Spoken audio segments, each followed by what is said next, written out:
कृष्ण। प्रेम से बोलिए भगवान सत्यनारायण की जय।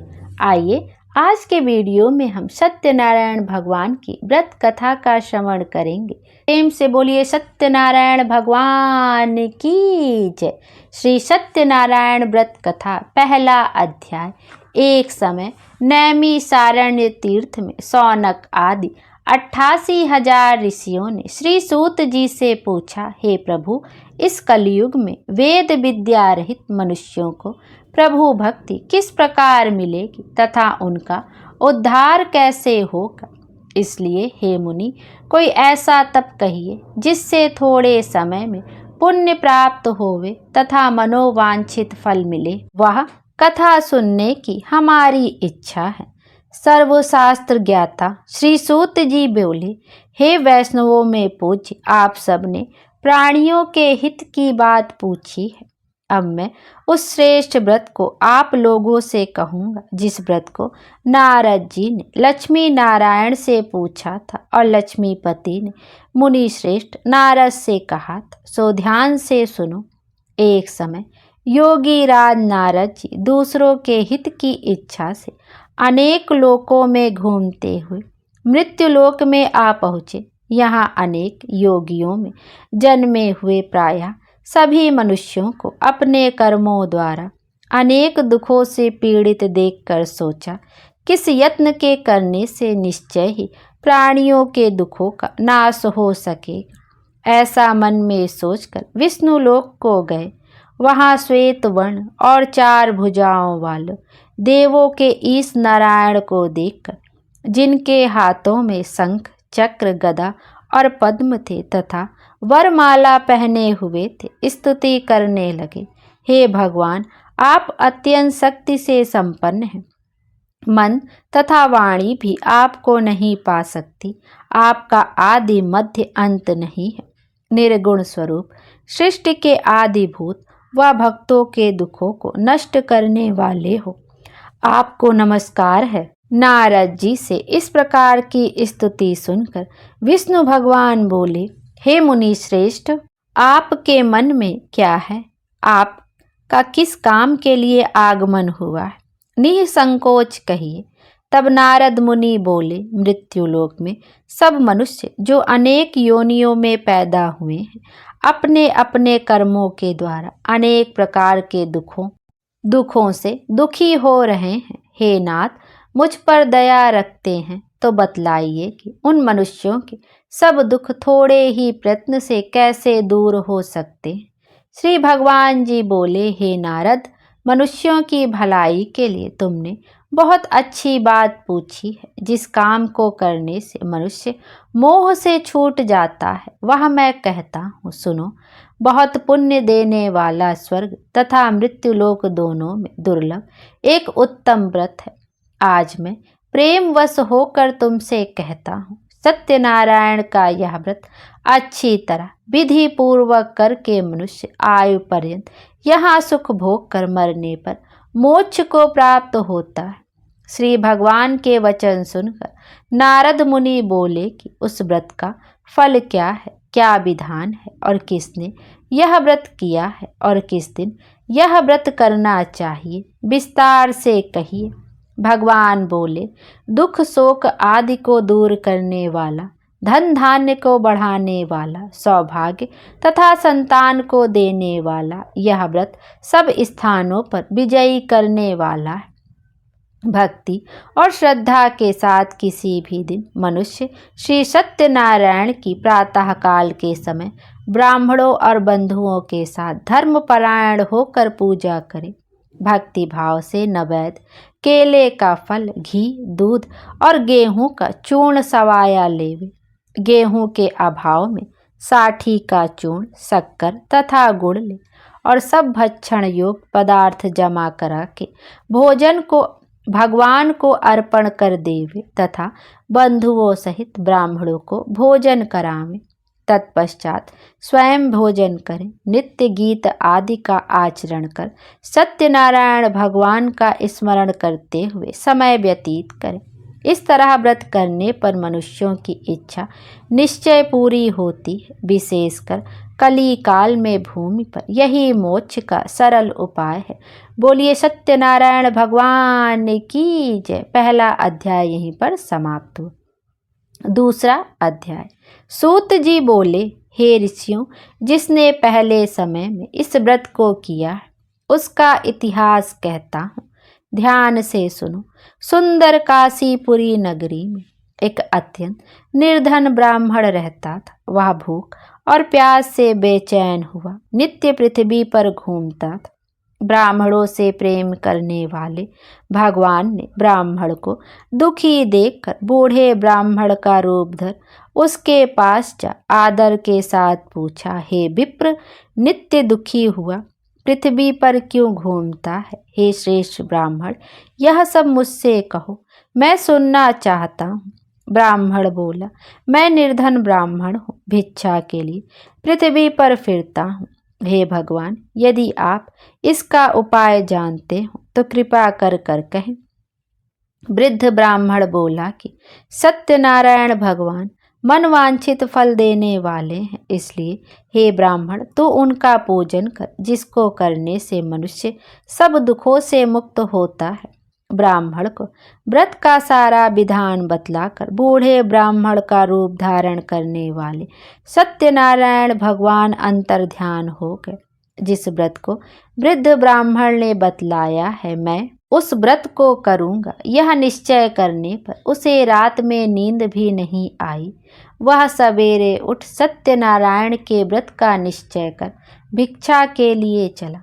उसको भिक्षा में बहुत अधिक धन मिला, जिससे बंधु बांधवों के साथ उसने सत्यनारायण का व्रत किया, जिसको करने से वह ब्राह्मण सब दुखों से छूटकर अनेक प्रकार की संपत्तियों से युक्त हुआ। उस समय से वह ब्राह्मण हर मास व्रत करने लगा। इस तरह सत्यनारायण भगवान के व्रत को जो करेगा वह मनुष्य सब दुखों से छूट जाएगा। इस तरह नारद जी से नारायण का कहा हुआ यह व्रत मैंने तुमसे कहा। हे विप्रो, अब मैं और क्या कहूँ? ऋषि बोले, हे मुनीश्वर, संसार में इस ब्राह्मण से सुनकर किस किस ने इस व्रत को किया है, हम यह सब सुनना चाहते हैं। इसके लिए हमारे मन में श्रद्धा है। सूत जी बोले, हे मुनियों, जिस जिसने इस व्रत को किया है वह सब सुनो। एक समय एक ब्राह्मण धन और ऐश्वर्य के अनुसार बंधु बांधवों के साथ व्रत करने को तैयार हुआ, और उसी समय एक लकड़ी बेचने वाला बूढ़ा आदमी आया और बाहर लकड़ियों को रखकर ब्राह्मण के मकान में गया। प्यास से दुखी लकड़हारा उनको व्रत करते देखकर ब्राह्मण को नमस्कार कर कहने लगा, आप यह क्या कर रहे हैं और इसको करने से क्या फल मिलता है? कृपया करके मुझसे कहें। ब्राह्मण ने कहा, सब मनोकामनाओं को पूरा करने वाला यह सत्यनारायण भगवान का व्रत है। इसकी ही कृपा से मेरे यहाँ धन धान्य आदि की वृद्धि हुई है। ब्राह्मण से इस व्रत के बारे में जानकर लकड़हारा बहुत प्रसन्न हुआ। चरणामृत ले और प्रसाद खाने के बाद अपने घर को गया। लकड़हारे ने अपने मन में इस प्रकार संकल्प किया कि आज नगर में लकड़ी बेचने से जो धन मिलेगा उसी से मैं सत्यनारायण देव का उत्तम व्रत करूंगा। यह मन में विचार कर वह बूढ़ा आदमी लकड़ियां अपने सिर पर रखकर जिस नगर में धनवान लोग रहते थे वह ऐसे सुंदर नगर में गया। उस रोज वहां पर उसे उन लकड़ियों का दाम पहले दिनों से 4 गुना मिला। तब वह बूढ़ा लकड़हारा दाम ले और अति प्रसन्न होकर पक्के केले की पुली, शक्कर, घी, दूध, दही और गेहूं का आटा इत्यादि सत्यनारायण भगवान के व्रत की कुल सामग्रियों को लेकर अपने घर गया। फिर उसने अपने भाइयों को बुलाकर विधि के साथ भगवान जी का पूजन और व्रत किया। उस व्रत के प्रभाव से वह बूढ़ा लकड़हारा धन पुत्र आदि से युक्त हुआ और संसार के समस्त सुख भोग कर बैकुंठ को चला गया। बोलिए सत्यनारायण भगवान की जय। दूसरा अध्याय यहीं पर समाप्त हुआ। अब तीसरा अध्याय। सूत जी बोले, हे श्रेष्ठ मुनियों, अब आगे की कथा कहता हूँ, सुनो। पहले समय में उल्का मुख नाम का एक बुद्धिमान राजा था। वह सत्यवक्ता और जितेंद्रिय था। प्रतिदिन देव स्थानों पर जाता तथा गरीबों को धन देकर उनके कष्ट दूर करता था। उसकी पत्नी कमल के समान मुख वाली और सती साध्वी थी। भद्रशिला नदी के तट पर उन दोनों ने श्री सत्यनारायण का व्रत किया। उस समय में वहाँ एक साधु वैश्य आया। उसके पास व्यापार के लिए बहुत सा धन था। वह नाव को किनारे पर ठहराकर राजा के पास आ गया और राजा को व्रत करते हुए देखकर विनय के साथ पूछने लगा। उसकी पत्नी कमल के समान मुख वाली और सती साध्वी थी। भद्रशिला नदी के तट पर उन दोनों ने श्री सत्यनारायण का व्रत किया। उस समय में वहाँ एक साधु वैश्य आया। उसके पास व्यापार के लिए बहुत सा धन था। वह नाव को किनारे पर ठहराकर राजा के पास आ गया और राजा को व्रत करते हुए देखकर विनय के साथ पूछने लगा, हे राजन, भक्ति युक्त चित्त से यह आप क्या कर रहे हैं? मेरी सुनने की इच्छा है, सो आप यह मुझे बताइए। राजा बोला, हे साधु, अपने बांधवों के साथ पुत्र आदि की प्राप्ति के लिए यह महान शक्तिवान सत्यनारायण भगवान का व्रत व पूजन किया जा रहा है। राजा के वचन सुनकर साधु आदर से बोला, हे राजन, मुझसे इसका सब विधान कहिए। मैं भी आपके कथानुसार इस व्रत को करूँगा। मेरे भी कोई संतान नहीं है और इससे निश्चय ही होगी। राजा से सब विधान सुन व्यापार से निवृत्त हो वह आनंद के साथ घर गया। साधु ने अपनी स्त्री से संतान देने वाले उस व्रत का समाचार सुनाया और कहा कि जब मेरे संतान होगी तब मैं इस व्रत को करूँगा। साधु ने ऐसे वचन अपनी स्त्री लीलावती से कहे। एक दिन उसकी स्त्री लीलावती पति के साथ आनंदित हो सांसारिक धर्म में प्रवृत्त होकर सत्यनारायण भगवान की कृपा से गर्भवती हो गई और 10वें महीने में उसके एक सुंदर कन्या का जन्म हुआ। दिनों दिन वह इस तरह बढ़ने लगी जैसे शुक्ल पक्ष का चंद्रमा बढ़ता है। कन्या का नाम कलावती रखा गया। तब लीलावती ने मीठे शब्दों में अपने पति से कहा कि जो आपने संकल्प किया था कि भगवान का व्रत करूंगा, अब आप उसे करिए। साधु बोला, हे प्रिय, इसके विवाह पर करूंगा। इस प्रकार अपनी पत्नी को आश्वासन दे वह नगर को गया। कलावती पितृगृह में वृद्धि को प्राप्त हो गई। साधु ने जब नगर में सखियों के साथ अपनी पुत्री को देखा तो तुरंत दूत बुलाकर कहा कि पुत्री के वास्ते कोई सुयोग्य वर देख कर लाओ। साधु की आज्ञा पाकर दूत कंचन नगर पहुंचा और वहां पर बड़ी खोज कर देखभाल कर लड़की के लिए सुयोग्य वणिक पुत्र को ले आया। उस सुयोग्य लड़के को देखकर साधु ने अपने बांधुओं सहित प्रसन्नचित्त अपनी पुत्री का विवाह उसके साथ कर दिया। किंतु दुर्भाग्य से विवाह के समय भी उस व्रत को करना भूल गया। तब श्री भगवान क्रोधित हो गए और श्राप दिया कि तुम्हें दारुण दुख प्राप्त होगा।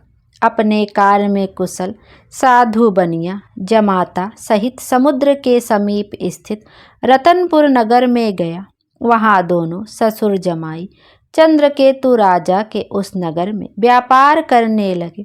एक रोज भगवान सत्यनारायण की माया से प्रेरित कोई चोर राजा का धन चुरा कर भागा जा रहा था, किंतु राजा के दूतों को आता देखकर चोर ने घबरा कर भागते हुए राजा के धन को वहीं चुपचाप रख दिया जहां वो ससुर जमाई ठहरे हुए थे। जब दूतों ने उस साधु वैश्य के पास राजा के धन को रखा देखा तो वे दोनों को बांध कर ले गए और प्रसन्नता से दौड़ते हुए राजा के समीप जाकर बोले, यह 2 चोर हम पकड़ कर लाए हैं, कृपया आज्ञा दें। तब राजा की आज्ञा से उनको कठोर कारावास में डाल दिया और उनका सब धन छीन लिया। सत्यनारायण भगवान के श्राप द्वारा उनकी पत्नी भी घर पर बहुत दुखी हुई और घर पर जो धन रखा था चोर चुरा कर ले गए। शारीरिक व मानसिक पीड़ा तथा भूख प्यास से अति दुखित हो अन्न की चिंता में कलावती एक ब्राह्मण के घर गई। वहां उसने सत्यनारायण भगवान का व्रत होते देखा, फिर कथा सुनी तथा प्रसाद ग्रहण कर रात को घर आई। माता ने कलावती से कहा, हे पुत्री, अब तक कहाँ रही व तेरे मन में क्या है? कलावती बोली, हे माता, एक ब्राह्मण के घर श्री सत्यनारायण भगवान का व्रत देखा है। कन्या के वचन सुनकर लीलावती भगवान के पूजन की तैयारी करने लगी। लीलावती ने परिवार व बंधुओं सहित श्री सत्यनारायण भगवान का पूजन किया और वर मांगा कि मेरे पति और दामाद शीघ्र आ जाएं। साथ ही प्रार्थना की कि हम सबका अपराध क्षमा करें। सत्यनारायण भगवान इस व्रत से संतुष्ट हो गए और राजा चंद्रकेतु को स्वप्न में दर्शन देकर कहा, हे राजन, दोनों वैश्यों को प्रातः ही छोड़ दो और उनका सब धन जो तुमने ग्रहण किया है दे दो, नहीं तो मैं तेरा धन, राज्य, पुत्र आदि सब नष्ट कर दूंगा। राजा से ऐसे वचन कहकर भगवान अंतर ध्यान हो गए। प्रातःकाल राजा चंद्रकेतु ने सभा में अपना स्वप्न सुनाया। फिर दोनों वणिक पुत्रों को कैद से मुक्त कर सभा में बुलाया। दोनों ने आते ही राजा को नमस्कार किया। राजा मीठे वचनों से बोला, हे महानुभाव, भावीवश ऐसा कठिन दुख प्राप्त हुआ है, अब तुम्हें कोई भय नहीं। ऐसा कहकर राजा ने उनको नए नए वस्त्र आभूषण पहनाए तथा उनका जितना धन लिया था उससे दुगना धन देकर आदर सहित विदा किया। दोनों वैश्य अपने घर को चल दिए। बोले सत्यनारायण भगवान की जय। तीसरा अध्याय यहीं पर समाप्त हुआ। अब चौथा अध्याय। सूत जी बोले, वैश्य ने मंगलाचार्य करके यात्रा आरंभ की और अपने नगर को चला। उनके थोड़ी दूर निकलने पर दंडी वेशधारी श्री सत्यनारायण ने उनसे पूछा, हे साधु, तेरी नाव में क्या है? अभिमानी वणिक हंसता हुआ बोला, हे दंडी, आप क्यों पूछते हो? क्या धन लेने की इच्छा है? मेरी नाव में तो बेल और पत्ते भरे हैं। वैश्य का कठोर वचन सुनकर भगवान ने कहा, तुम्हारा वचन सत्य हो। दंडी ऐसा कहकर वहां से दूर चले गए और कुछ दूर जाकर समुद्र के किनारे बैठ गए। दंडी के जाने पर वैश्य ने नित्य क्रिया करने के बाद नाव को ऊंची उठी देखकर अचंभा किया और नाव में बेलपत्ती आदि देखकर मूर्छित हो जमीन पर गिर पड़ा। फिर मूर्छा खुलने पर अत्यंत शोक प्रकट करने लगा। तब उसका दामाद बोला कि आप शोक ना करें, यह दंडी का श्राप है, अतः उनकी शरण में चलना चाहिए, तभी हमारी मनोकामना पूरी होगी। दामाद के वचन सुनकर साधु वणिक दंडी के पास पहुंचा और अत्यंत भक्ति भाव से नमस्कार करके बोला, हे भगवान, आपकी माया से मोहित ब्रह्मा आदि भी आपके रूप को नहीं जानते, तब मैं अज्ञानी कैसे जान सकता हूँ? आप प्रसन्न होइए, मैं सामर्थ्य के अनुसार आपकी पूजा करूँगा। मेरी रक्षा करे और पहले के समान मेरी नौका में धन भर दे। उसके भक्ति युक्त वचन सुनकर भगवान प्रसन्न हो उसकी इच्छा अनुसार वर देकर अंतर ध्यान हो गए। तब उन्होंने नाव पर आकर देखा कि नाव धन से परिपूर्ण है। फिर वह भगवान सत्यनारायण का पूजन कर साथियों सहित अपने नगर को चला। जब अपने नगर के निकट पहुंचा तब दूत को घर भेजा। दूत ने साधु के घर जा उसकी स्त्री को नमस्कार कर कहा कि साधु अपने दामाद सहित इस नगर के समीप आ गए हैं। ऐसा वचन सुन साधु की स्त्री बड़े हर्ष के साथ सत्यदेव का पूजन कर पुत्री से कहा, मैं अपने पति के दर्शन को जाती हूँ, तू कार्य पूर्ण कर शीघ्र आना। माता के ऐसे वचन सुनकर कलावती प्रसाद छोड़कर पति के पास गई। प्रसाद की अवज्ञा के कारण सत्यदेव रुष्ट होकर उसके पति को नाव सहित पानी में डुबा दिया। कलावती अपने पति को ना देखकर रोती हुई जमीन पर गिर गई। इस तरह नौका को डूबा हुआ तथा कन्या को रोता देख साधु दुखित हो बोला, हे प्रभु, मुझसे या मेरे परिवार से जो भूल हुई है उसे क्षमा करो। उसके दीन वचन सुनकर सत्यदेव प्रसन्न हो गए और आकाशवाणी हुई, साधु, तेरी कन्या मेरे प्रसाद को छोड़कर आई है, इसलिए इसका पति अदृश्य हुआ है। यदि वह घर जाकर प्रसाद खाकर लौटे तो इसे पति अवश्य मिलेगा। ऐसी आकाशवाणी सुनकर कलावती ने घर पहुंचकर प्रसाद खाया, फिर आकर पति के दर्शन किए। तत्पश्चात साधु ने बंधु बांधवों सहित सत्यदेव का विधि पूर्वक पूजन किया। उस दिन से वह प्रत्येक पूर्णिमा को सत्यनारायण भगवान का पूजन एवं कथा करने लगा। फिर इस लोक का सुख भोग कर अंत में स्वर्ग लोक को गया। बोली सत्यनारायण भगवान की जय। चौथा अध्याय समाप्त हुआ। पांचवा और आखिरी अध्याय। सूत जी बोले, हे ऋषियों, मैं और भी कथा कहता हूँ, ध्यान से सुनो। प्रजापालन में लीन तुंगध्वज नाम का एक राजा था। उसने भी भगवान का प्रसाद त्याग कर बहुत दुख पाया। एक समय वन में जाकर वन्य पशुओं को मारकर बड़ के नीचे आया। वहां उसने ग्वालों को भक्ति भाव से बांधवों सहित सत्यनारायण जी का पूजन करते देखा। राजा देखकर भी अभिमानवश वहां नहीं गए और न नमस्कार ही किया। जब ग्वालों ने भगवान का प्रसाद उसके सामने रखा तो वह प्रसाद को त्याग कर अपनी सुंदर नगरी को चला। वहीं उसने अपना सब कुछ नष्ट हुआ पाया तो वह जान गया कि यह सब भगवान ने किया। तब वह विश्वास कर ग्वालों के समीप गया और विधि पूर्वक पूजन कर प्रसाद खाया तो सत्यदेव की कृपा से पहले जैसा था वैसा ही हो गया। फिर दीर्घ काल तक सुख भोग कर मरने पर स्वर्गलोक को गया। जो मनुष्य इस परम दुर्लभ व्रत को करता है, भगवान की कृपा से उसे धन धान्य की प्राप्ति होती है तथा सब मनोरथ पूर्ण होकर अंत में बैकुंठ धाम को जाता है। जिन्होंने पहले इस व्रत को किया, अब उनके दूसरे जन्म की कथा कहता हूँ।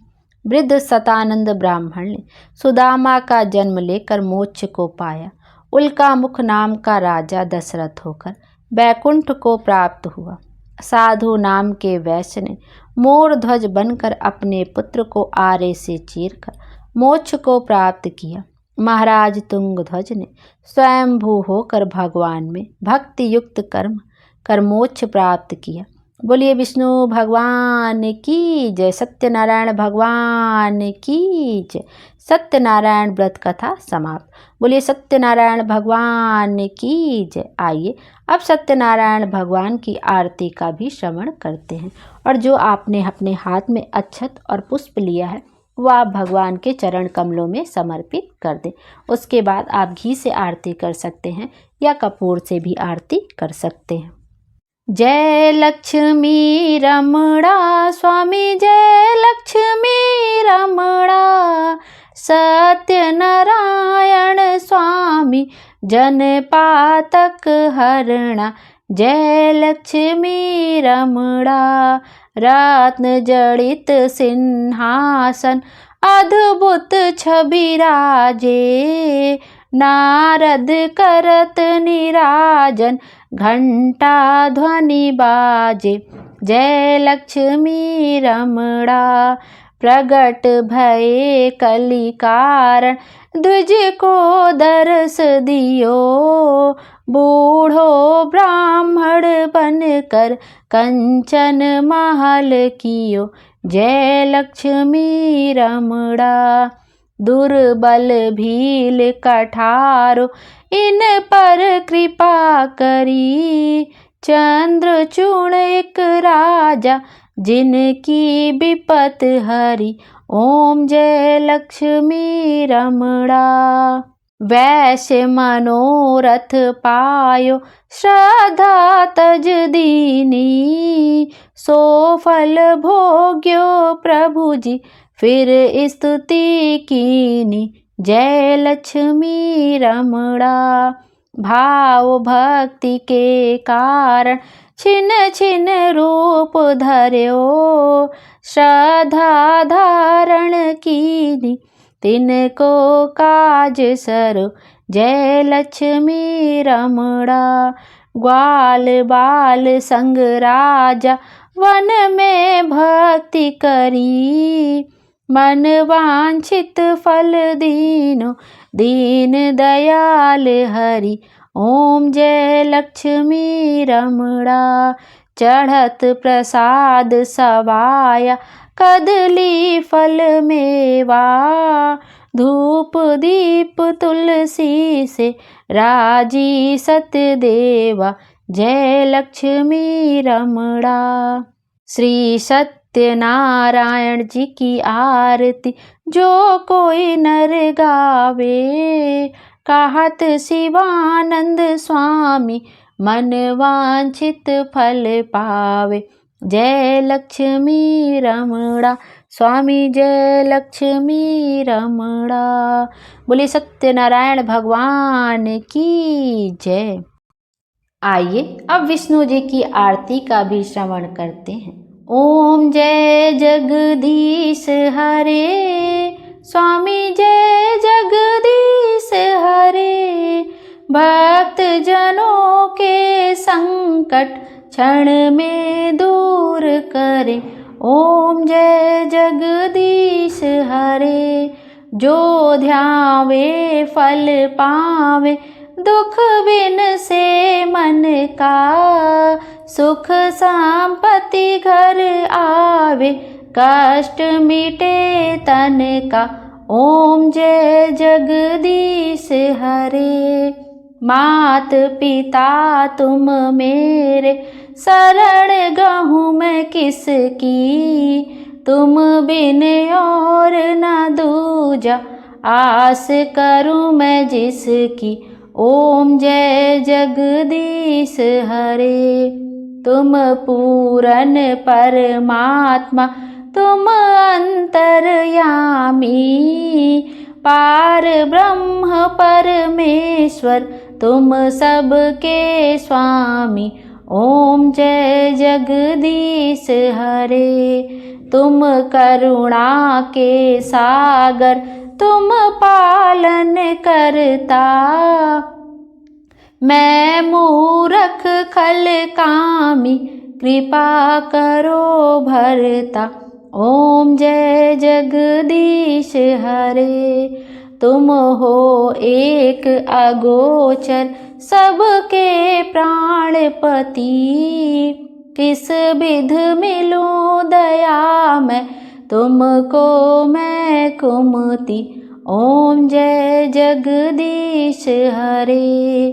दीन बंधु दुख हरता, तुम रक्षक मेरे, करुणा हस्त उठाओ, द्वार पड़ा मैं तेरे, ओम जय जगदीश हरे। विषय विकार मिटाओ, पाप हरो देवा, श्रद्धा भक्ति बढ़ाओ, संतन की सेवा, ओम जय जगदीश हरे। श्री जगदीश जी की आरती जो कोई नर गावे, कहत शिवानंद स्वामी सुख संपत्ति पावे, ओम जय जगदीश हरे। स्वामी जय जगदीश हरे। बोले विष्णु भगवान की जय। विष्णु भगवान हम सब की मनोकामना पूर्ण करें और हमारे जीवन को खुशियों से भर दें। Thank you. Radhe Radhe. Hare Krishna.